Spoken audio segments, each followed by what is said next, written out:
Hi friends, మీరు రోజు ఆస్వాదించే తెలుగు వంటకాల వెనుక దాగిన ఆసక్తికరమైన కథలు తెలుసా? పులిహోర, గోంగూర పచ్చడి, హైదరాబాద్ బిర్యానీ ఈ రుచులు ఎలా పుట్టాయి? ఈ రోజు వీడియోలో 5 అద్భుతమైన తెలుగు వంటకాల కథలు మరియు వాటి రహస్యాలను తెలుసుకుందాం. సో వీడియో చివరి వరకు చూసి మీ ఫేవరెట్ వంటకం గురించి కామెంట్లో చెప్పండి. మన తెలుగు దేవాలయాల్లో ప్రసాదంగా ఎక్కువగా చూసే వంటకం ఏది? అవును, పులిహోర.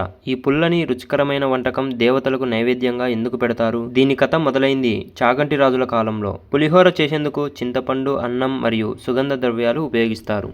ఇవి దేవతలకు సమర్పించే శుద్ధతను సూచిస్తాయి. ఒక ఆసక్తికర విషయం ఏంటంటే పులిహోర రుచి మన సంస్కృతిలో జీవితంలో సమతుల్యతను, పుల్లని, తీపి, కారం సూచిస్తుందని చెబుతారు. రెండవది గోంగూర పచ్చడి. ఆంధ్ర గ్రామాల్లో గోంగూర పచ్చడి లేని ఇల్లు ఉండదు. కానీ ఈ పచ్చడి ఎలా ప్రసిద్ధమైందో తెలుసా?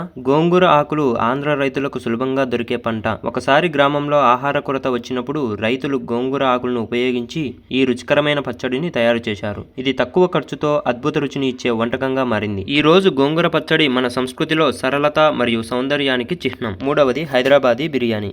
హైదరాబాదీ బిర్యానీ ఈ పేరు వింటేనే నోట్లో నీళ్లు ఊరుతాయి కదా. కానీ ఈ రుచికరమైన వంటకం నవాబుల కాలంలో ఎలా పుట్టిందో తెలుసా? 18వ శతాబ్దంలో హైదరాబాద్ నిజాం రాజులు పర్షియన్ మరియు మొఘల్ వంటకాలను మిళితం చేసి ఈ బిర్యానీని సృష్టించారు. దీని రహస్యం ఏంటంటే దమ్ పద్ధతిలో సుగంధ ద్రవ్యాలతో నెమ్మదిగా వండటం. ఈ రోజు హైదరాబాదీ బిర్యానీ ప్రపంచవ్యాప్తంగా తెలుగు రుచి గుర్తింపును తెచ్చిపెట్టింది. నాలుగవది అరిసెలు. సంక్రాంతి, దీపావళి వచ్చినప్పుడు మన ఇంట్లో అరిసెలు లేకపోతే ఏదో తక్కువ అనిపిస్తుంది కదా. ఈ తీపి వంటకం మన సంస్కృతిలో ఎందుకు అంత ముఖ్యం? అరిసెలు మొదట ఆంధ్ర గ్రామాల్లో పండుగల సమయంలో తయారయ్యేవి. ఇవి సంపద మరియు ఆనందానికి చిహ్నంగా భావించేవారు. బెల్లం మరియు బియ్యం పిండితో తయారయ్యే అరిసెలు మన సాంప్రదాయ ఆతిథ్యాన్ని సూచిస్తాయి. ఒక్కసారి అరిసెలు చేసే సమయంలో ఇంట్లో వచ్చే ఆ వాసనే ఫెస్టివల్ మూడ్ ను తెస్తుంది. ఇక ఐదవది ఉల్లిపాయ కారం దోశ. తెలుగు స్ట్రీట్ ఫుడ్ అంటే గుర్తొచ్చేది ఉల్లిపాయ కారం దోశ.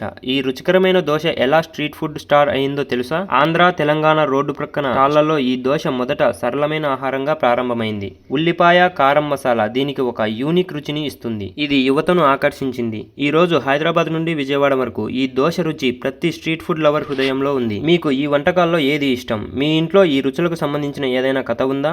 కామెంట్స్ లో తప్పకుండా షేర్ చేయండి. ఈ తెలుగు వంటకాల కథలు ఆసక్తికరంగా ఉన్నాయి కదా.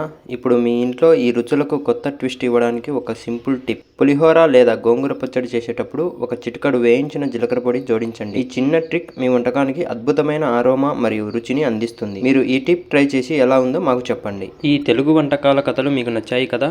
ఇప్పుడు మీ పులిహోర, బిర్యానీ లేదా గోంగూర పచ్చడితో జత చేయడానికి ఒక సూపర్ సైడ్ డిష్ టిప్. వంకాయ సోపు ట్రై చేయండి. చిన్న వంకాయలను సన్నగా కట్ చేసి కొద్దిగా కారం, ఉప్పు, ఆవాలతో పోపు వేసి చేయించండి. ఈ క్రిస్పీ సైడ్ డిష్ మీ వంటకానికి అదిరిపోయే రుచిని జోడిస్తుంది. ఇప్పుడు రుచిని మరింత లిఫ్ట్ చేసే ఒక సీక్రెట్ ఇంగ్రీడియంట్ టిప్. మీ వంటలో ఒక స్పూన్ నెయ్యి జోడించండి. ఈ నెయ్యి మీ వంటకానికి రిచ్ అరోమా మరియు డిష్ ఫ్లేవర్ను ఇస్తుంది, ముఖ్యంగా బిర్యానీ లేదా అరిసెలలో. ఈ టిప్ ట్రై చేసి ఎలా ఉందో మాకు కామెంట్స్లో చెప్పండి.